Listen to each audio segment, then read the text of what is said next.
Dalawang individual ang naaresto sa isinagawang anti-illegal drug operation na isinagawa ng mga tauhan ng Provincial Drug Enforcement Unit ng Pampanga Police Provincial Office, katuwang ang City of San Fernando Police Station sa Barangay del Pilar, City of San Fernando, Pampanga.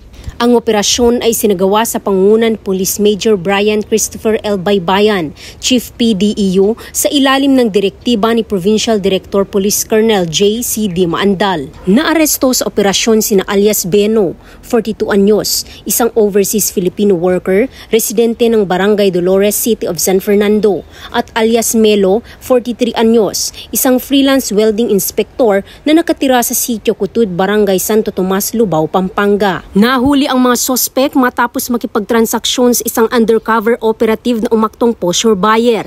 Nasamsam mula sa kanila ang tinatayang 56 gramo ng hinihinalang shabu na may halagang 380,800 pesos.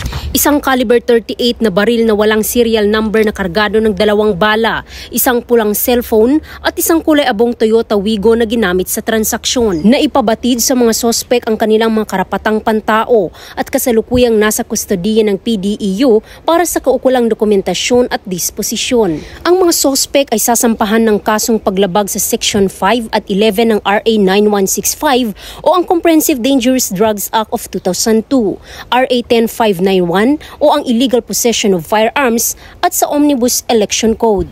Ang mabilis na aksyon ng mga unit sa operasyon ay patunay ng patuloy at agresibong kampanya ng kapulisan laban sa iligal na droga upang mapanatili ang kaayusan at kaligtasan ng mga komunidad sa lalawigan. Isang konkretong hakbang tungo sa layunin ng isang payapa at maayos na bagong Pilipinas. Mula dito sa gitnang Luzon, akong inyong PNN correspondent, Patrolwoman Lixen Reyes A. Saweran, alagad ng batas, tagataguyod ng Balitang Pulis.